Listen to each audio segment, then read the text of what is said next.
패배의식을 버리고 성령으로 살라. 패배의식을 버리고 성령으로 살라라는 제목으로 하나님 말씀 증거하도록 하겠습니다. 조금 전에 우리 두 사람의 간증을 들었지만 우리 캄보디아 사역을 통해서 하나님이 주신 깨우침과 또 우리가 더 받아 누리게 된 그런 축복이 많았다고 생각을 합니다. 이 복음 증거하는 사람들에게 주시는 축복입니다. 누가복음 16장 15절 예수님 마지막 모습의 말씀을 우리에게 주셨죠. 너희는 온 천하에 다니며 만민에게 복음을 전파하라. 우리 성도들, 예수 믿는 사람들이 여행 다닐 생각해야 됩니다. 왜? 온 천하에 다니며, 온 천하에, 전 세계죠. 글로벌이죠. 온 천하에 다니면 온 천하 다닐 거예요. 그죠? 온 천하를 다닐 거예요. 그리고 만민에게 뭐 나라와 언어에 관계없이 만민에게 복음을 전파하라. 이제 2주 지나고 난 다음에 또 힌두 문화권을 향해서 나아가죠. 만민에게 복음을 전파하라. 그 씨 뿌리는 자에게만 주는 기쁨과 영광이 있습니다. 우리 뭐 첫 번째 형제는 뭐 오래 믿었던 형제고, 그 형제는 참 재밌지 않습니까? 식당하고 또 셰프 아니에요? 뭐 요리학교 나온 사람이고, 그래 또 새롭게 사업하는 사람이고, 그런데도 불구하고 하나님께서 어떻게 보면 강권적으로 이끄시지 않았습니까? 여러 가지 환경을 넘겨서. 그래서 거기서 누리고 볼 수 있는 게 훨씬 더 많았다고 생각을 합니다. 또 한 형제는 이제 말 그대로 초신자입니다. 초신자고 그 구두 장사, 동대문에서 구두 장사하기 시작했습니다. 그래서 굉장히 열심히, 그러니까 밤꼬박 새는 사람이에요. 아시죠? 밤꼬박 새고 새벽에 그냥 나와서 예배 드리는 그런 스타일이거든요. 그러다 보니까 잠을 못 자서 그런지 배짝배짝 말랐어요. 말라도 너무 말랐는데 정말 캄보디아 가서 먹어도 너무 먹더라고요. 그죠? 예. 그래서 저게 외적으로만 저렇게 되는구나. 아니죠. 가슴 속에는 또 눈물이 있더라고요. 눈물이. 우리게 그 자매 중에 한 사람이 옛날에 영광의 죄인이라는 그 드라마 있었죠. 거기 가슴앓이. 그죠? 바비 킴인가 불렀던 노래, 그 작사도 했던데 그 가사가 와닿더라고요. 가슴앓이. 박민정 자매라고. 가슴앓이. 이번에 진짜 그 노래 가사 같이 가슴앓이를 한 것 같아요. 겉으로는 웃었지만 속으로는 깊은 깨우침과 슬픔을 나누는 거. 어떻게 보면 또 감동도 있고 그 안에 기쁨과 영광. 이게 바로 예수님의 발길이구나. 예수님의 손길이구나. 그런 걸 느끼게 되었다는 것입니다.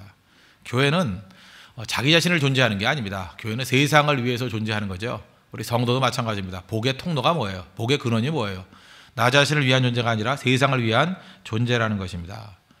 옛날에 그 새소망교회, 그 뉴호프 처치의 그 데일 갤러웨이 목사님이 썼던 예화고, 자기 교회 얘기는 아닙니다. 어떤 교회를 가봤더니 그렇다는 거죠. 교인이 4명 남았대요. 근데 전도도 안 하고 또 새로 오는 사람들도 반기지 않았답니다. 왜 그러냐 그랬더니 교회에 남아있는 묘자리가 4개 남았대요. 그래서 할머니들이 딴 사람 오는 걸 싫어한대요. 자기 묻힐 자리가 없어가지고. 그러니까 교회가 새 신자를 환영하기보다는 이제 묘자리, 침입자를 바라보니 교회가 되겠습니까? 교회가 그래요. 이렇게 헌금 생기고 또 뭐 여러 가지 여건이 생기면 우리를 위해서 우리가 다 써버린다. 그럼 사실 말할 필요도 없죠. 어떤 사람은 그런 얘기를 해요. 뭐 우리끼리 교제하고 우리끼리 좋고 우리끼리 그러면 숫자 많을 필요도 없죠. 뭐 교제하기에는 한 100명 정도가 좋을걸요. 한 200~300명 정도가 제일 좋을걸요. 뭐 500명 안 넘으면 교제하기는 제일 좋을 거예요. 그러나 발상을 전환해보자. 추수꾼 비전을 가져보시죠. 추수꾼. 그 예수님께서 말씀하셨잖아요. 요한복음 4장 35절 보니까 넉 달이 지나야 추수할 때가 이르겠다 하지 아니하느냐. 내가 너에게 이르노니 눈을 들어 밭을 보라. 휘어져 추수하게 되었도다. 이 교회, 이 홍대세 교회라는 이 작은 바운더리가 아니라 눈을 들어 밭을 보라. 추수밭을 보라는 거예요. 건져야 될 사람이 홍대 앞에도 뭐 지천으로 깔려 있고 우리 가는 곳마다 일손이 부족하잖아요. 사실 이번에 뭐 20명 갔는데 20명 갖고 다 할 수 있는 일이 아니었거든요. 그때 마음속에 왜 눈물이 난지 아십니까? 너무 사람이 없구나. 추수꾼이 없구나. 추수할 사람이 부족하구나. 그럴 때 예수님께서 말씀하신 게 있죠. 추수하는 주인에게 이르러 추수할 일꾼을 보내달라. 기도해달라. 이게 마태복음에 나오는 첫 번째 기도고. 또 하나는 뭐예요? 추수할 밭을 바라보고 추수하기 위해서 헌신해야 된다는 거죠. 그래서 교회는 우리 자신을 위해서 존재하는 게 아니라는 것입니다. 더 넓은 세계를 향해서 나아갈 줄 알아야 된다는 거예요. 근데 내가 볼 때 이게 뭐 마귀까지는 아니지만 사람들이 다 속이 좁아가지고 다 교회 안에 매몰돼가지고 어떻게 하면 교회가 화기애애해지나, 어떻게 하면 교회가 좋아지나, 또 교회가 뭐 무엇이 교회의 진정한 모습인가, 잠깐 이런 식으로만 접근하다 보면 나오는 결론이 뭔지 알아요? 그냥 숫자 늘리면 안 된다는 거예요. 교회가 깨끗하려고 그러면 어떻게 돼요? 초신자 들어오면 안 되죠. 이미 들어온 사람들 훈련을 한 5년, 10년 탁 시켜서 깨끗한 교회 만들어야죠. 누가 그런 교회 만들래요? 그 외양간 깨끗한 게 중요한 겁니까? 외양간의 목적이 뭐예요? 깨끗함이 아닙니다. 소를 기르는 거죠. 그죠? 소를 기르면 더러워집니다. 더럽고 깨끗한 게 문제가 아니에요. 소를 기를 수 있느냐, 그게 중요한 거죠. 생명을 살려낼 수 있느냐. 누가 교회가 깨끗한 게 중요하대요. 교회는 죄인들이 모인 곳인데. 그러려고 그러면 아무리 변화가 되더라도 계속 죄인들이 들어오면 계속 더러워지는 거죠. 아까도 보세요. 우리 아이들 흰 티를 입었는데 안으니까 더러워진다 그러잖아요. 그게 어떻게 더러워지는 거예요. 그걸 통해서 그들을 구원해내고 그를 건져주고 그를 섬기고 돕는 거죠. 교회는 그런 곳입니다. 흰 티 입고 있는 게 아니에요. 흰 티가 검어지는 게 교회입니다. 그래서 먹지 못하는 사람, 그래서 말씀 듣지 못하는 사람들을 살리고 세우는 것, 그게 교회의 모습이라는 것입니다. 추수꾼 비전을 반드시 가져야 된다는 것입니다. 그래서 생각을 좀 발상을 전환해서 적극적으로 살았습니다. 적극적으로 뭐가 필요하다가 아니라 그냥 답은 없어도 괜찮습니다. 해야 될 것이 무엇인가 바라보기만 하자고요. 쭉 바라보고 그러면 기도가 나와요. 너무 추수할 게 많거든요. 일꾼을 달라고 하고 뭐 시키지 않아도 기도하게 나오고요. 하나님 내가 어떤 거 헌신하기 원합니다. 보면은 다 나오게 돼. 보면은. 저는 이번에 예상했던 거와 마찬가지입니다. 이번에 사실은 제가 그 NGO 단체고 하나만 보려 그러다가 제가 며칠 따라다녀 보니까 거기에도 한계가 있더라고요. 복음이 강화되지 않았잖아요. 그러니까 한계가 있어서 제가 급하게 연락해서 현지에 있는 선교사님하고 연락해서 한 군데 사역지를 더 왔습니다. 바라보니까 또 깊이가 달라지잖아요. 새로운 걸 또 보게 되잖아요. 그래서 훨씬 넓은 거, 많은 것들을 보고 왔습니다. 그러니까 돌아올 때는 많은 사람들이 마음속에 품은 것들이 클 거예요. 아, 할 일이 많구나. 교육이 뭔지 아십니까? 할 일이 많구나 하는 걸 깨우치게 만드는 게 교육입니다. 추수꾼 환상을 보는 게 그게 교육이에요. 보니까 분명 이번에 갔던 20명은 봤기 때문에 적당한 인생 못 살 겁니다. 본 사람은요, 흥분되게 돼 있어요. 본 사람은 절대로 그렇게 누추한 인생, 초라한 인생 살 수 없습니다. 영광을 본 사람은요, 영광이 아닌 일에 절대 인생 낭비하지 않습니다. 보는 거예요, 보는 거. 봤습니다. 우리 좀 같이 보기를 원합니다. 본 사람은요, 적극적이 된다는 거예요. 저 옛날에 그 역사서 참 좋아하는데, 특별히 이황, 퇴계 이황이 임진왜란 직전에 썼던 책이 있어요. 그 뭐라고 돼 있냐? 국력을 키우기 위해서는 그때 당시 말이 뭐냐? 신장로예요, 신장로. 제가 어렸을 때도 신장로라고 말한 것 같아요. 그러니까 새롭게 만든 길, 신장로. 근데 신장로라는 게 넓은 길이라는 뜻도 있어요. 그러니까 지금으로만 고속도로죠. 지금은 이렇게 남북으로가 중요한데, 그래서 경부선, 호남선 이렇게 중요하지만 옛날에는 동서가 중요한가 봐요. 그래서 동서로 5개의 신장로를 뚫고 그 다음에 남북으로 3개의 신장로를 만들자. 퇴계 이황이 그랬습니다. 그랬더니 모든 대신들, 모든 신하들이 다 반대했어요. 길 만들면은 오랑캐 쳐들어오기 편하다는 거예요. 길 만들면 우리가 쓸 생각은 안 하고 오랑캐 쳐들어오기 편하다는 거예요. 소극적인 겁니다. 그죠? 패배주의적인 생각이에요. 한번 생각을 해봐요. 길을 만든다 그러면 지금 우리 길을 만듭니다. 길 자체 그거 하나로 끝나는 겁니까? 여러분 대형 토목공사를 하려 그러면요, 토목공사 그냥 손으로 해요? 제가 미얀마를 갔더니 이렇게 그 포장이 안 돼 있는 것을 이게 포장이 이게 망가지잖아요. 그 아주머니들 10명이 나와가지고 돌멩이 갖고 이렇게 망치로 때려가지고 콘크리트가 그러니까 아스팔트 깔더라고. 망치로 때려가지고. 그러니까 하루에 2m 하면 잘하는 거예요. 하루에 2m. 어느 세월에? 1년 있다 갔더니 한 100m 해놨더라고. 그죠? 그게 말이 됩니까? 대형 토목공사를 하면 어떤 일을 해요? 장비를 갖추게 될 거 아니에요. 장비. 우리나라는 어느 정도냐? 뭐 어떨 때 보면은요, 그게 뭐 한 달 사이에 뭐 한 20kg, 30kg도 뚫어놨더라고요. 금방금방 해버리더라고요. 왜? 장비가 좋으니까. 그 장비를 만들려고 그러면 철강 산업이 발전되게 돼 있죠. 그렇잖아요. 장비라면 철강 산업, 저절로 발전되게 돼 있고, 철강 산업이 발전되면은 병기 만드는 게 쉽지 않나요? 우리나라 무기 어디서 만들어요? 탱크 어디서 만들어요? 남자분들 아시죠? 현대중공업 이런 데서 만들어요. 아십니까? 그 우리가 말하는 대기업이 그것만 우리 일반 사람만 파는 물건 만드는 게 아니라 군수 물자들 다 만들어요. 한국 한화그룹이 뭔데요? 한화 화가 나서 한화가 아니라 한국 화약이에요. 화약 만들던 회사예요, 거기. 그죠? 다 지금 그렇게 됐잖아요. 그러니까 그 병기가 발전되게 돼 있고, 또 병기가 발전되다 보면은 병기만 만듭니까? 용도만 싹 바꾸면 농기구가 되는 거죠. 산업 기계가 다 될 수 있죠. 그렇잖아요. 그 폭스바겐 같은 데도 사실 그 뭐 군대 납품하다가 나중에 그게 일반 자동차가 돼가지고 지프 같은 게 세계적인 히트를 치고 그러지 않았습니까? 언제나 그렇잖아요. 이게 또 일반 농기구나 일반 기계로 연결이 된다는 거예요. 농기구 발전하면 어떤 일이 벌어져요? 산업 생산량이 높아지죠. 옛날 같으면 농업 생산량이 높아지죠. 농업 생산량이 높아지면 어떤 일이 벌어집니까? 유통이 발달되고, 유통이 발달되면 교통이 발달되게 되고, 결국은 한 가지 적극적인 사고방식을 가지니까 삶의 모든 것들이 다 살아나 버리잖아요. 다. 그러니까 적극적인 사고방식 그래서 중요하다는 것입니다. 잘 보세요. 이번에 선교를 간다고 작심을 하고 일주일 시간을 내서 갔다 온 사람은요, 선교라는 일주일만 변화되는 게 아니에요.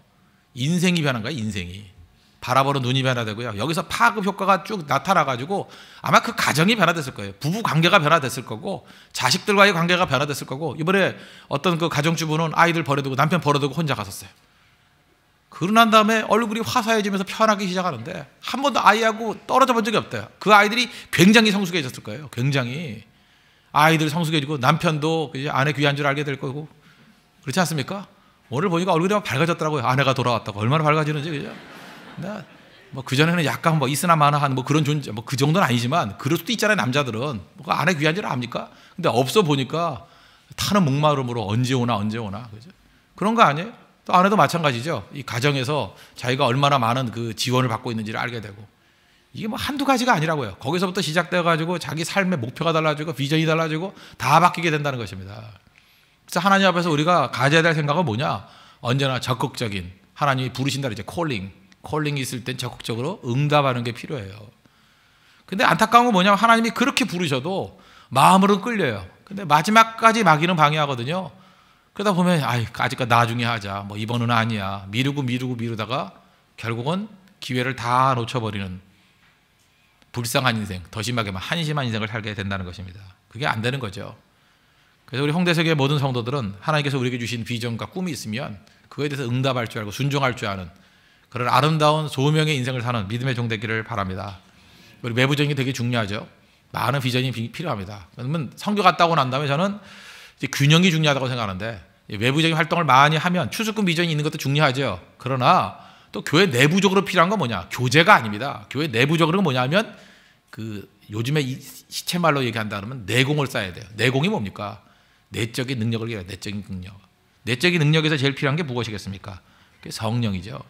성령. 우리는 믿음이 생긴다고 얘기를 합니다. 교회 안에 지금 불신자들도 많이 오고 또 초신자들도 많이 오고 또 믿음의 갈등을 믿고 있는 사람들도 많이 있을 것입니다. 지금 심지어 교회 안에서도요, 뭐 별의별 사람 다 있어요. 내가 그런 얘기 들어봤어요. 그 서울에 있는 어떤 뭐 교회 근처에 있던 굉장히 큰 교회예요. 그 옆에 봉은사라고 있거든. 봉은사에 그 교회 출신들이 되게 많대요. 나 미치겠어 진짜. 그러니까 신앙생활 하다가 뭐 수 틀려가지고 아니면 그냥 봉은사로 간대요. 내가 만나봤어요. 만나봤더니 다 알아요. 뭐 구역 조직부터 시작해 다 알아. 사도신경 다 외우고 주기도문 다 외우는데 나무아미 다 이러더라고요. 그죠? 보살님이 되신 분들 실제로 뭐 종교도 왔다 갔다 하는가 봐요. 또 다시 올 수도 있대요. 또 안 풀리면 올 수도 있대요. 이게 진짜 문제 아닙니까? 우리가 이제 힌두 문화권에 대한 생각을 하고 있는데, 힌두이즘이 왜 무서운지 아십니까? 힌두이즘은 다신교잖아요. 일종의. 예수 믿을래요? 그러면 믿습니다. 그래요. 전도 어렵지 않습니다. 거의 일본하고 비슷해요. 일본도 뭐 신이 200만 300만 된다 그러잖아요. 뭐 예수님 믿으세요? 그러면 다 믿겠대요. 나이스합니다. 다 받아들여요. 우린 그것이 좋은 거로 생각해요. 핍박보다 더 어려운 겁니다. 그래서 힌두 문화권이나 다신교 문화권에서 중요한 복음은 뭐냐? 제가 이번에 깊이 깨달은 게 있어요. 예수 믿으세요. 이거는 힌두 문화권에 가가지고 특별히 캄보디아라든지, 캄보디아도 힌두 문화권이라 봐야 됩니다. 네팔이라든지 인도라든지 예수 믿으면 구원받습니다. 이거 갖고 안 돼요. 두 가지 메시지가 병행돼야 됩니다. 예수님만이 참된 하나님이십니다. 그거 증거해야 되고, 두 번째 확실히 증거해야 돼요. 다른 신은 다 버려야 됩니다. 이걸 외쳐야 돼요. 이게 복음이에요. 다른 신은 무조건이에요. 핍박이 오든 뭐가 오든 간에 부딪힘이 있더라도 할 수 없어요. 힌두이즘 깨는 건 딱 하나입니다. 다른 신은 버려야 됩니다. 이게 중요한 거예요. 우리 안에도 알게 모르게 이게 힌두이즘 비슷한 게 있어요. 그래서 지금도 힌두신 가운데 문지방에 올라타면 안 된다 이런 거 있죠. 다 이게 힌두 문화권 영향이거든요. 우리도 얼마나 많은 힌두 문화 영향을 받고 있는지 몰라요. 복음 중에 하나가 뭐냐? 이런 거죠. 예수 믿으면 제사 드리면 안 됩니다. 그래가지고 얼마나 핍박이 많았습니까? 그게 필요했어요. 사실은 철저히 믿는 사람들, 그 제사 지내는 것도 우상숭배입니다 하고 딱 끊어버린 사람들이 제대로 믿은 거지, 흐지부지 이것저것 다 따라가는 사람 제대로 된 적이 없다고요. 우리 한국은 예수 믿을 때 어떻게 접근했느냐? 성경책은 자기 돈으로 사는 겁니다. 성경책을 살 때 사주지 않았어요. 왜? 예수 믿자마자 자기가 희생했거든요. 성경책은 사주는 거 아닙니다. 성경책 선물 함부로 하지 마세요. 그거. 그 집안에 백권 생기게 하지 말고 성경책 사줘가지고 내가 예수 제대로 믿는 사람 없어요. 우리 교회도 뭐 새로운 사람들 뭐 돈이 없어도 안 사주는 줄 알아요? 성경책은 자기 돈으로 사야 돼. 자기 돈으로, 자기 이름으로, 그것도 비싼 거, 가죽으로 이런 거 사요. 싸구려 사지 말고.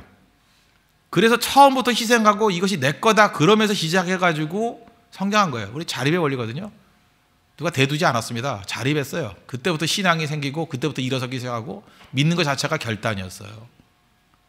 힌두문화권이 그렇습니다. 예수님 믿으라면 다 믿는다 그래요. 그러나 다른 신을 버려야 됩니다. 그 싸움 벌여야 된다는 거예요. 이게 어떻게 이런 믿음이 생기죠? 믿음은 들음에서 납니다. 로마서 10장 17절 믿음은 들음에서 나며 들음은 그리스도의 말씀으로 말미암느니라. 그러면 이 말씀이 들으면 어떻게 이게 믿음이 생기느냐? 그 믿음이 발생하게 만들 때 역사하시는 영이 누구냐? 그게 성령이라는 거예요. 그래서 선교는 성령과 함께하는 겁니다. 성령은 선교의 영이에요. 그래서 우리가 사도행전 그러면 선교행전 아닙니까? 선교행전 가운데 계속 나오는 별명이 뭐예요? 성령행전이죠. 성령이 함께 하신다고요. 그래서 선교하고 복음 증거하고 불신자들에게 말씀을 증거할 때 성령 의지하지 않으면 말씀에서 믿음이 생기질 않거든요. 그래서 항상 성령 의지하는 거라고. 교회가 성령 충만한 교회가 되기 위해서 필요한 건 뭐냐? 열심히 복음 증거하는 것. 그것도 선명한 복음 증거하는 것. 흐리멍텅한 복음이 아니라 선명한 핏빛 복음 증거, 원색적인 복음을 증거하게 되면 성령이 강력하게 역사할 수 있다는 것입니다. 이제부터 우리 내부적으로 그거 훈련해야 돼요. 이제 성령 의지해야 됩니다. 우리 안에 있는 초신자들, 우리 안에 아직도 흐릿하게 믿는 사람들, 이제 성령 의지해서 철저하게 믿고 철저한 영적 싸움을 벌일 줄 아는 믿음의 종 되기를 바랍니다. 우리 성교 갔던 사람 가운데 뭐 담배 못 끊는 사람도 있고, 어떤 사람은 뭐 술은 뭐 할 수 없죠. 뭐 참아야지, 그죠? 근데 평생 일주일 동안 담배 안 끊어본 적이 없다 그러는 사람도 있었는데 나는 속으로 숨어서 필 줄 알았는데 견뎠어요. 기적 아니에요, 그것도? 담배 펴본 사람 알죠? 일주일 동안 참는 거. 그 20, 30년 펴다가 쉽지 않은 거. 머리 돌라 그러는데 그게 아니었어요. 참더라고. 그것도 한 명도 아니고 몇 명 됐어요. 몇 명. 우리 선교팀 참 이상한 선교팀이죠. 예. 변화되잖아요. 정말이도 조금 전에 간증했던 사람 가운데도 뭐 1년 전에도 예수 안 믿던 사람이 있어요. 아니 담배 폈다는 얘기가 아니고 마약을 했나? 뭐 하여튼 뭘 해. 네. 변화되잖아요. 아니 복음이 변화시키는 능력 아니에요? 트랜스포밍 파워 아니에요? 변화시키잖아요. 변화된 거 못 느끼십니까? 이게 쇼라고 생각해요? 변화됐잖아요. 이제까지 술 마시면서 밤새웠던 사람이 새벽기도 나올 수 있다는 거 그거 변화 아니에요? 아까도 그러잖아요. 친구들이 너무 변하다가지고 이상하다 그런다고. 너 그러다 죽을 거라고. 그렇게 급격하게 변하다면 죽는다 그런다고. 아마 그렇게 죽는다 그러는 친구들도 나와서 간증할 거예요. 내가 죽는다고 말했던 그 사람입니다 하고 또 간증할 거라고. 분명히 그 가능하니라고요. 복음이 강력하게 역사하면 변화의 능력이 나타나기 시작한다는 것입니다. 왜? 그 안에 말씀을 통해서 성령이 일하시기 때문에. 그래서 말씀이라는 무기가 있다 그러면 성령께서 그걸 사용하시는 거예요. 말씀의 검 그러죠. 이 똑같은 검도 칼도 누가 다루냐에 따라 다르잖아요. 성령이 다루실 때 최고로 잘 다룰 수 있어요. 말씀의 검은 성령이 다뤄야 된다는 것입니다.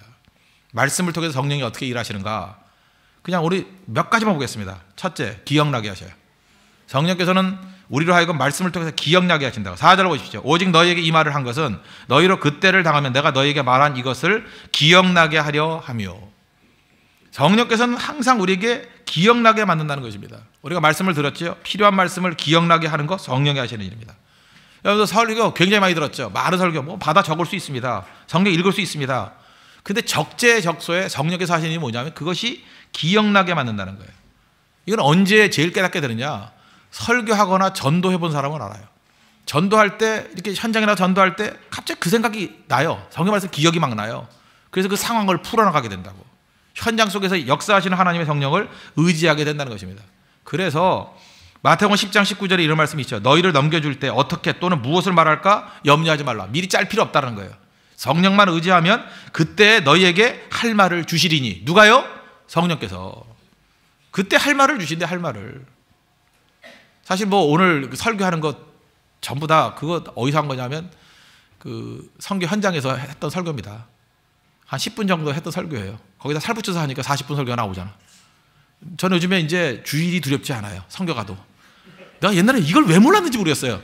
이걸 기억나지 못하게 만들었던 것 같아요. 근데 이제 기억이 났어요. 그 성경 가가지고 아침마다 그 성경 공부 설교하잖아요. 우리 대원들한테도 하고 거기서 제일 반응 좋았던 거 뽑아서 설교해 주일에. 오늘 주일 아침 설교가 제일 반응이 좋았던 설교거든요. 역시나 반응이 좋던데 여러분들도 안 좋아요? 예, 그 첫째 날 반응이 좋아서 보니까 다 은혜 받았다 그러더라고요. 그래서 이제 여론을 살펴가지고 제일 은혜 받은 거 말해줘. 그래서 1번, 2번, 3번, 4번 4개 골라가지고 하는 거예요. 내일 새벽기도 그 중에 하나 골라서 하겠죠, 분명히. 그죠? 그 내일도 뭐 별 걱정이 없어요. 그냥 그 골라서 하면 되니까. 바로 뭐예요? 근데 왜 그게 강력할까? 현장에 가면요, 성령께서 강력하게 기억나게 해주셔요. 강력하게 본문을 알려주셔요. 그죠? 어떤 것을 말해야 될지를 알려주신다고요. 참 묘해요. 성경지 가면 설교 준비 오래 못해요. 그래도 저는 오래 하는 편이에요. 밤에 하나 1시간 반, 아침에 일찍 깨서 1시간 반, 3시간 정도는 준비하는 건데, 이번 성경은 어떻게 된 건지 아침에 잠의 영이 임해가지고 내가 아침에 못 깨긴 처음이었어요. 그래서 조은식 형제가 저를 깨우는 형편이었어요. 목사님 일어나셔야 됩니다. 일어나셔야 됩니다. 나 오래간만에 새벽에 벌떡이 5분만 더. 내가 이거 진짜 30년 만에 돌아온 이상한 그 악습에 다시. 근데 이제 나이가 들어서 그런지 모르지만 뭐가 이상하게 시차가 안 맞더라고. 그런데 하여튼 밤중에 했던 그 시간 1시간 말해서 한 2시간 정도 준비하는 건데 보통 때 10시간 준비하는 것만큼 하나님의 영감을 부어주시더라고요. 기억나게 하시잖아요. 기억나게. 성령이 하시는 일이라는 것입니다. 성령이. 그리고 성령께서는요, 기억나게 하실 뿐만 아니라 뒤집어 얘기하면 뭐예요? 쓸데없는 것은 기억 안 나게도 하셔요. 우리가 지나가는 말, 어떤 사람이 툭 던진 말 한마디에 상처받아가지고 10년 동안 괴로워하고 그런 사람이 있다고 그랬잖아요. 그죠? 말 쓸데없는 거 패스 시켜버려야 된다고. 근데 패스가 안 되고 기억나면 곤란하잖아요. 그래서 성령께서 잊어야 될 것은 잊게 만드신다는 거예요. 악령이 역사하면요, 말씀은 기억이 안 나고 쓸데없는 것만 기억이 나요. 쓸데없는 거. 예를 들어서 입시생 시험 볼 때 2교시 망쳤어요. 3교시 때 그 망친 거가 기억이 나니까 계속, 그죠? 그거, 이걸 쓸 걸, 저걸 쓸 거. 그거였는데 무릎치고. 지금 3교시인데 2교시 거 지금 풀고 있어요. 재수생이죠, 그건. 보나마나요. 그 재수할 거예요. 그런 사람. 떨어지죠. 그때 싹 잊어버리고 현재에 집중할 줄 알게 만드는 게 성령의 역사라고요. 오늘도 이렇게 저녁 예배니까 좀 덜 하겠지만 예배 오신 분들, 성령 역사하면은 말씀에만 집중하게 되어 있습니다. 오늘도 간증에 집중하고 말씀에 집중하고. 그런데 악령이 역사하게 되면요, 이상하게 교회 와가지고 집 생각이 나는 거예요. 그죠? 가스를 껐나 안 껐나. 그래서 시작부터 마지막까지 계속 가스 오락가락하고 가스를 껐나 한다. 또 갑자기 세금 안 낸 생각이 나. 세금 환급을 받아야 되니 말아야 되느니. 내가 신청했는데 그거 보이스피싱 아닌가 갑자기 생각도 안 나. 그런 생각만 잠깐만 나는 거예요. 그 다음에 옆에 또 어떤 백화점 다니는 형제 보고 간 다음에 세일이 끝났나, 더 시작됐나, 세일 합니까 지금? 예, 이런 거 쓸데없는 이런 것만 잠깐 생각이 나고, 그죠? 그 다음에 공부도 안 하다가 갑자기 공부해야 되는데 공부하고 싶은 생각이 들고, 이런 거 다 누가 만들게 하는 거예요? 악한 마귀가. 은혜가 기억 안 나고 말씀이 기억 안 나고 이렇게 된다는 것입니다. 그래서 하나님의 성령 의지해야 기억해야 될 것들을 정확히 기억하고 승리할 수 있다는 것입니다. 저는 옛날에 한 10년쯤 된 것 같네요. 제가 가르쳤던 어떤 제자인데 그런 얘기를 하더라고요. 그죠? 좀 약간은 좀 젊었을 때 좀 방탕하게 살았던 사람입니다. 예수님 믿고 난 다음에 초신자 때였어요. 이렇게 유혹이 있잖아요. 또 다시 또 놀고 싶은 유혹. 세상에 그 얄팍한 쾌락도 있잖아요. 그거 하러 나가려 그러면 그래서 로마서 말씀이 잠깐 기억이 난대. 죄의 싹은 사망이요. 그것만 생각난대요. 그냥 딴 거 외우지 뭐. 그냥 머리가 나빠서 긴 건 못 외워요. 근데 딱 요거 외웠어. 그것도 한 달 다 외운 것도 아니에요. 죄의 싹은 사망이요. 이거 하나 외워놨어요. 그죠? 어디 갈라 그러면 그냥 클럽 앞에 가면 죄의 싹은 사망이요. 이게 보인대요. 그래서 갔다가 돌아오고 미치겠대요. 기도해달래. 그 생각 안 나게 해달라고. 근데 기도를 왜 해, 그걸? 왜 해? 그걸 왜 해, 그걸 내가. 그래서 기도하는 척 하면서 얘기만 하고 또 헤어지고. 그래서 그거 끊어버렸어요. 물론 나중에 또 한번 타락을 했지만 그 다음에 또 돌아오게 되고. 그러니까 기억나게 만드시는 게 성령의 역사다 잊지 마십시오. 기억나게 만드시는 거.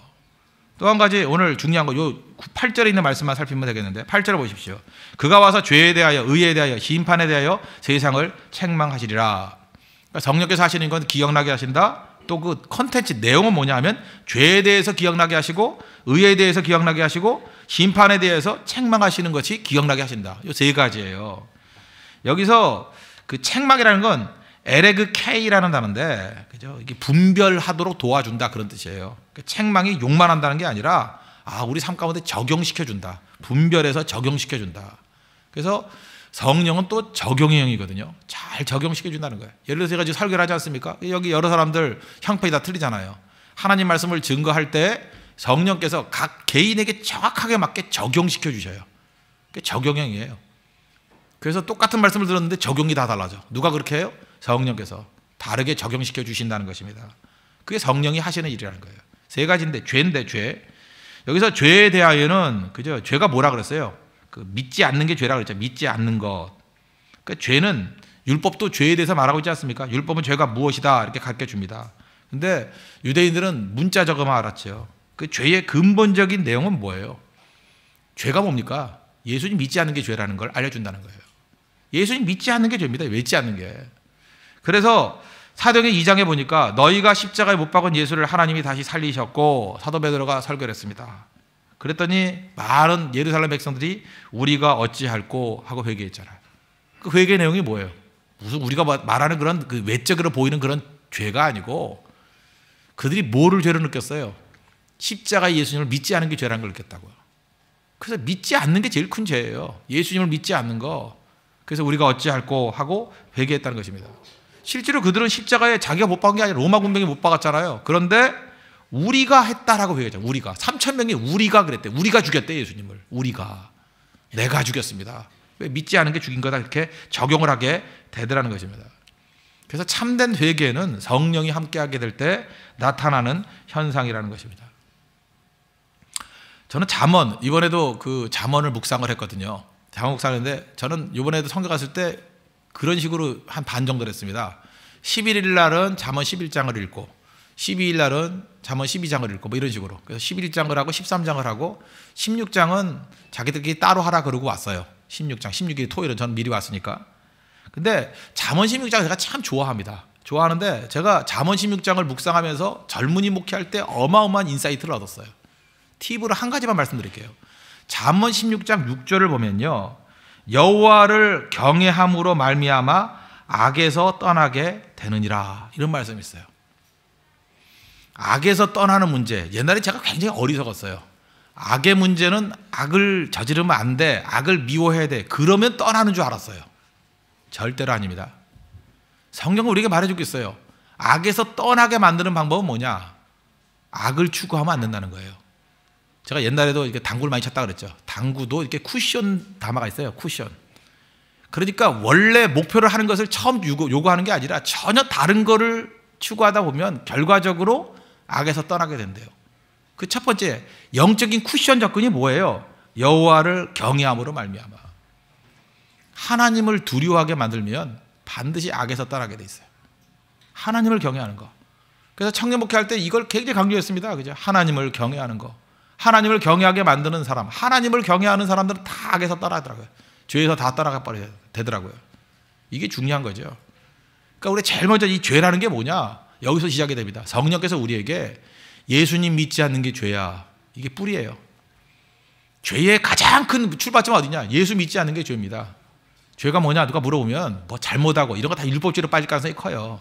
그것도 죄지만 근본적인 죄의 출발은 어디에 있느냐? 예수 그리스도 십자가 믿지 않는 게 죄예요. 예수님 믿지 않는 게 죄예요. 그 눈이 열리는 축복이 임하길 바랍니다. 성령이 임하게 되면 이게 죄라는 걸 느껴지게 만들어요. 그럼 그 다음부터 죄의 문제가 다 풀려버린다는 것입니다. 그러면 나중에 성령을 의지해서 십자가의 보혈의 피로 말미암아 죄를 극복하고 승리하는 우리 하나님의 백성이 될 수 있다는 것입니다. 두 번째는 의지요. 의에 대해서는 10절 보십시오. 의에 대하여라 하면 내가 아버지로 가니 너희가 다시 나를 보지 못함이요. 여기서 아버지께로 간다. 그게 뭐예요? 죽는다는 거 아니에요? 십자가 진다. 그래서 의라는 건 뭐냐면 예수님이 십자가를 지는 것. 그게 의죠. 원래 십자가는 어떤 것이에요? 악인이, 죄인이 저주받는 곳이 십자가잖아요. 그런데 성령께서 눈을 열어주시니까 의인인 하나님이 아들이 죽은 자리가 십자가잖아요. 이게 대속의 의지요. 그래서 우리 이제 로마서 같은 데를 다 보니까 알잖아요. 그 의가 뭐예요? 십자가의 의라고. 내가 선행을 베풀고 내 스스로 만든 의를 자기 의라 그러죠. 자기 의로는 구원받을 수 없죠. 그런데 여기서 말하는 의는 뭐예요? 십자가를 통해서 오는 의, 예수님을 통해서 오는 대신 받은 의, 그 의를 붙들 때만, 그죠? 우리가 구원받고 승리할 수 있다는 거죠. 성령께서는 십자가의 의로 우리를 이끌어 가십니다. 그래서 이걸 또 다른 말로 한다 그러면 성령이 우리에게 역사하게 되면요, 자기 의에 대한 추구나 자기 의에 대한 자랑이 다 사라지게 돼 있어요. 나는 아무것도 아닙니다. 그리고 무엇을 강조하느냐? 자꾸만 십자가를 강조해요. 예수님의 은혜로 내가 구원받았습니다. 예수님의 보혈의 피로 나를 씻어 주십시오. 내가 살 수 있는 길은 오로지 예수님의 의밖에 없습니다. 그래서 자랑이 바뀌는 거예요. 자랑이. 그게 의라는 것. 그걸 깨우쳐진 게 누구라고요? 성령이라. 성령. 성령께서 그렇게 은혜 가운데 우리를 붙들어 주신다는 것입니다. 그래서 우리는 은혜로 구원받았죠. 은혜로 구원받았다는 게 에베소서 1장 3절 같은데 뭐라 그래요? 창세전에 우리를 택하셨대요. 택하셨다. 여러분, 이 선택의 교리라는 것이 왜 우리라 그렇게 강력한지 아십니까? 인생이 보장되었다. 이것만큼 무서운 게 없죠. 오늘 여러분 예수 믿는 모든 성도들은 인생이 보장됨을 믿습니까? 우린 구원받아요. 흔들리지 않아요. 우린 반드시 승리해요. 반드시. 우리 보장받은 인생이에요. 뭐 실수하고 넘어지면 오락가락한다 그 정도가 아니고, 아까도 간증한 어떤 형제 보니까 뭐 이렇게 열심히 봉사하니까 뭐 구원받은 것 같다 그랬는데 아직도 복음이 좀 약화된 것 같아. 그거 이제 고기 좀 덜 먹고 말씀을 좀 더 먹어야 될 것 같아. 그죠? 그 정도로 인간들은요, 이게 복음에 대한 확신이 약화되는 거예요. 그죠? 이 복음에 확신이 있다 그러면 변함이 없어요. 변함이 없어. 그 확신이 있다고, 확신이. 제가 지난 주간에 혼자 있는 시간이 많잖아요. 아무래도 뭐 비행기도 타고 뭐 이렇게 혼자 우두커니 앉아서 묵상도 할 일이 있고. 그래서 제가 인생을 한번 점검을 해봤어요. 점검을 해봤더니 제가 뭐 이제 50년 살았으니까 많은 사람 만났을 거 아니에요. 많은 사람들을 만났는데 내가 만났던 사람들을 갖다가 이렇게 쭉 한번 추억을 해봤어요. 쭉 추억을 해봤고, 그 중에서 다른 사람에 비해서 더 믿음직하고 다른 사람에 비해서 더 친근감을 느낀 사람들이 있더라고요. 그죠? 있을 거 아니에요. 그래서 내가 다른 사람보다 좀 더 특별하다고 느낀 사람들의 공통점이 뭘까? 이름을 적었어요. 이름을 적고, 그 다음에 이름을 적으니까 참 느낌이 달라지더라고요. 묵상을 해봤어요. 도대체 이 공통점이 뭘까? 그렇게 적을 수 있는 사람이 5명이 넘지 않더라고. 5명이 안 넘었어요. 5명 했다가 한 명은 아무래도 오락가락 지웠어요. 이놈은 아닌 것 같아 하고 지웠어요. 하여튼 그래서 4명? 뭐 많이 기억이 안 날지도 모르겠어요. 더 생각하면 더 있겠죠. 근데 한 5명 정도? 그게 좀 더 친근감 있고 좀 더 믿음직한 사람이었던 것 같아요. 이 사람들의 공통점이 뭘까? 이 사람의 공통점이 뭘까? 뭔 같아요? 무조건적인 사랑이에요. 내가 그 사람들의 공통점을 보니까 조건 없는 사랑을 준 사람들이에요. 적어도 조건 없는 사랑을 준다라고 나에게 확신을 준 사람들이에요. 내가 잘할 때 따라올 수 있다. 그런 사람도 있죠. 내가 잘해주고 또 내가 온전하고 할 때 뭐 따라오고 박수 쳐주고 지지해주고. 근데 그 사람들은 뭐냐면 내가 망가지고 아주 불안당이 돼버리고 논팽이가 돼버려도 나 버릴 사람이 아니에요. 그래도 눈물 흘리면서 나와 같이 서 있어 줄 사람이라는 확신.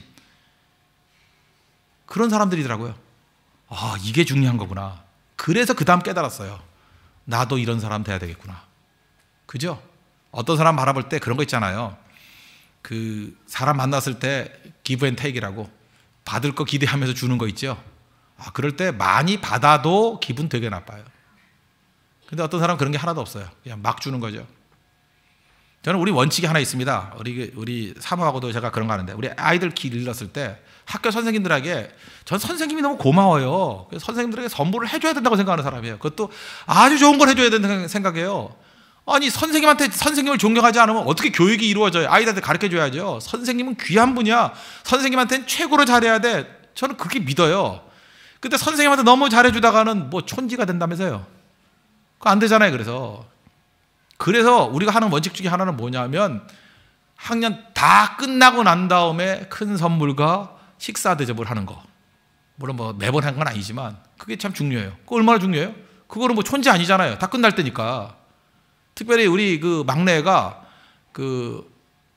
이대부고인가요? 거기 있다가 전학을 갔어요. 어떻게 뭐 학교가 이렇게 안 맞아가지고 전학을 가서 마지막 떠나는 순간에 그 담임 선생님한테 제가 선물도 주고, 그때 내가 뭐 좀 줬어요. 뭐 그렇게 얘기하면 되겠죠. 그냥 뭐 좀 줬어요.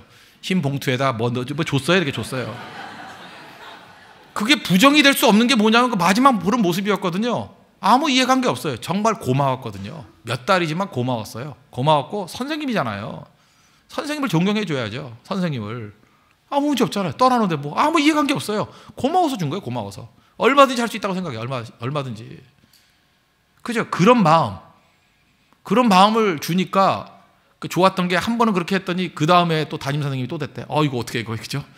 예, 그러니까 벌써 소문 다 나요. 소문 알아요 그거? 선생님들도 그 바닥이 좁아가지고 소문 다 난다고 그거. 내가 나중에 알고 보니까 이제 우리 애 다 키웠으니까 이제 그럴 일 없지만 언제나 그런 마음 가져야죠. 그래서 어떤 인생이 깊은 인생이 된다는 건 뭐냐면 아무 대가를 바라지 않는 거예요. 그냥 내가 최선을 다해서 사랑해주고 무조건적인 사랑을 해주는 거. 여러분 무조건적인 사랑을 받으면요 사람이 황홀해져요.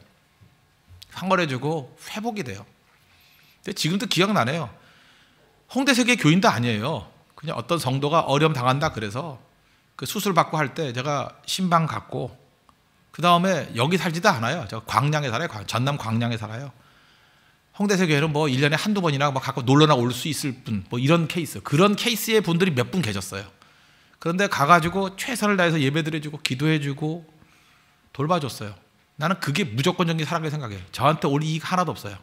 그죠? 본인도 알아요, 그거를. 그럴 때 묘한 게 있어요. 일단은 영광이 임해요. 야, 이게 영광이구나. 또 하나 서로 느껴요. 회복이 돼요. 베푸는 사람이나 받는 사람이나 회복이 되고 진짜 믿음의 본질이 무엇인지 깨닫게 된다고. 그런 삶을 사십시오. 그게 의미다. 그게 십자가의 의. 굳이 얘기한다. 왜 그렇게 하십니까? 그게 십자가거든요. 우리가 죄인 되었을 때, 우리가 원수 되었을 때 아무 이유 없어요. 왜 예수님께서 우리를 위해서 죽으셨냐? 왜 우리를 살아가시냐? 이유 될 수 있어요? 아무 이유 될 수 없어요. 그래서 우리 12조의 찬양이 있잖아요. 왜 날 사랑하나? 왜 날 사랑하나? 막 시비 걸잖아. 왜 날 사랑하나? 왜 날 사랑하나? 왜 예수님 날 위해서 죽으셨나? 뭐. 그러나 시비 걸만하다고 생각해요. 그러나 그건 아주 불손한 찬양이죠. 뭘 왜야 왜기 그냥 아무 이유 없어. 그냥이에요. 그냥 살아라 그냥. 여러분 이유 묻지 마세요.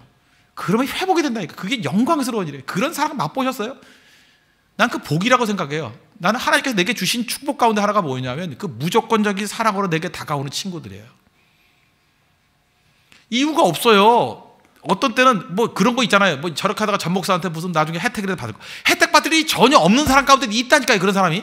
나하고 아무 혜택도 받을 일이 없어요. 그냥 도와주면 끝이에요. 그런데 지극정성으로 도와주는 사람이 있어요. 있다니까요. 난 설명을 못 하겠어요. 왜 그러냐. 나는 그 사람이 예수님이 그 사람 모습으로 변화돼서 온 것 같아. 내 느낌에는. 회복이 돼요. 거기서 힘을 얻고. 그게 복음입니다. 복음. 십자가의 의는 아무 이유 없는 거예요. 그래서 우리 홍대세계 성도들은 그 약삭 빠른 인생이 아니라 어딜 가든지 이런 무조건적인 사랑. 부모일 때는 하잖아요. 자식들에게 무조건적인 사랑하잖아요. 그게 지 자식 새끼들한테 하지 말고 성령이 내 가운데 역사하게 되면요. 그게 확산이 돼요. 확산이 돼가면서 이유 없이 사랑할 수 있는 모습이 나타나게 된다는 것입니다. 그게 뭐예요? 그게 의라는 거예요. 의. 십자가의 의. 그 십자가의 의를 깨닫게 만드시는 성령의 은총을 받는 우리 믿음의 종 되기를 바랍니다. 또 한 가지 심판이죠. 심판에 대하여 하면 11절. 이 세상 임금이 심판을 받았습니다. 무슨 얘기예요? 이 땅에서의 판단이 다가 아니라는 거죠. 하나님 안에서 또 다른 판단이 있다. 하나님께서 판단하신다는 거죠. 사람 앞에서 그저 이게 옳으니 저게 옳으니 그런 소리 너무 하지 말자라는 거죠. 아까 젊은이 예배 때도 그런 얘기를 했습니다. 그 남자들은요. 여러분 여기 여자분들 남자들을 아십니까? 남자는 남자의 죄책감이 있습니다. 남자들은요. 이렇게 쉬운 인생이 아니에요. 사실은. 남자로 산다는 게 쉽지 않습니다. 그래서 남자는 왜 그러냐면 여자는 잘 모르겠지만 하여튼 남자에게만 갖고 있는 죄책감이 있어요. 그 죄책감이 뭐냐? 부모에게 자랑스러워야 한다라는 죄책감이에요. 특별히 부모도 아니에요. 아버지에게 자랑스러워야 한다라는 죄책감. 그래서 아버지가 자기를 자랑스럽게 여기지 않으면 정말 힘들어해요. 아버지한테 인정을 받지 못하는 아들 진짜 괴로워해요. 그래서 태종 이방원이 태조 이성계 함흥에 가서 안 만난다 그랬더니 함흥 차사를 그러잖아요. 차사들 계속 보내가지고 죽어도 보내잖아요. 이방원의 최고의 소원이 뭐였겠어요? 아버지께로부터 인정받는 거. 아버지께로 인정받는 거. 근데 뭐 아버지가 요즘 아버지들이 한번 인정한다 그러죠. 말로는. 근데 말이 아니라 진심으로 인정받는 거. 이게 해결이 안 되면 거기서 열등감이 나오는 거고요. 여기서 온갖 부작용들이 다 나오기 시작하는 거라고요. 세상은 근본이 다 여기에 있습니다. 세상에 대해서 그죠? 자랑스럽게 하는 존재. 사실 이게 병이라는 거예요. 이거를 마귀가 이용합니다. 이용해가지고 결국은 우리를 죄책감에 사로잡히게 만들고 비교의식에 사로잡히게 만들고 결국은 정죄감에 사로잡히게 만들어서 헛된 인생, 내가 나의 인생을 사는 것이 아니라 다른 사람에게 맞추는 인생 살아가는 그런 낭비하는 인생을 살게 된다는 거예요. 그래서 복음 만나야 돼요. 복음은 뭔지 아십니까? 우리가 죄책감 그럴 때 하나님 앞에서의 죄책감만 있으면 돼요. 근데 그 죄책이 어떻게 사라져요?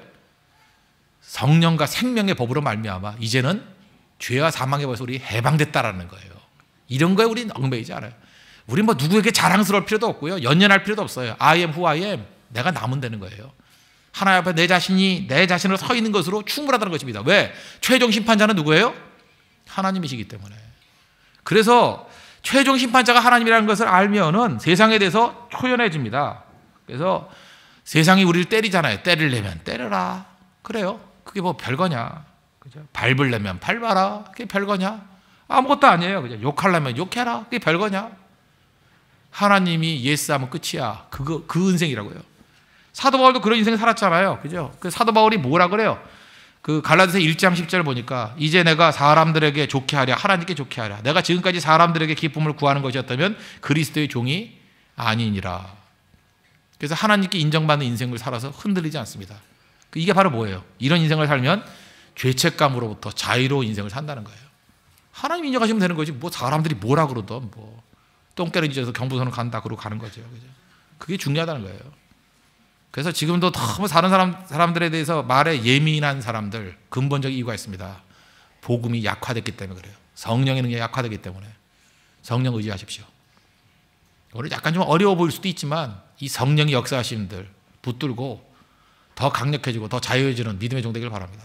성령 하시니 뭐라고요? 기억나게 하신다. 꼭 필요한 거 기억나게 해 주십시오. 쓸데없는 것은 다 패싱하게 해 주십시오. 이게 성령이 하시는 일이에요. 그 다음에 죄에 대해서 죄가 뭐라고요? 예수님 안 믿는 게 죄예요. 그 눈이 열리게 해 주십시오. 의가 뭐예요? 나야 공로가 아니라 십자가에 의 붙드는 게 그게 진짜 의라는 걸 성령께서 깨우쳐 주신다고요. 그리고 사람들의 심판 때문에 나오는 죄책감이 아니라 아버지의 심판 때문에 오는 죄책감이 아니에요. 아버지 컴플렉스가 아니에요. 아버지에 대한 죄책감이 아니라고요. 하나님 앞에서 온전하면 됩니다 하는 비로소 자기 자신을 발견하게 되는 자유로움. 진리를 알지니 진리가 너희를 자유케 하리라. 이거예요. 바로 성령이 우리에게 자유를 주십니다. 성령의 능력으로 말미암아 하나님 안에서 자기 자신의 인생을 꽃피울 수 있는 믿음의 신실한 용도를 축원합니다. 기도하겠습니다. 이 시간 다 같이 하나님 간구하겠습니다. 성령의 은혜를 부어주시고 성령의 깨우치게 하는 사역, 죄를 깨닫게 하는 사역, 십자가에 의를 붙드는 사역, 하나님 앞에 서 있는 심판의 의식 갖고 자유롭게 살아갈 수 있는 무엇보다도 무조건적인 사랑을 통해서 영혼들을 건져내고 황홀함을 누릴 수 있는 인생 되게 해달라고 다 같이 하나님 간구하도록 하겠습니다.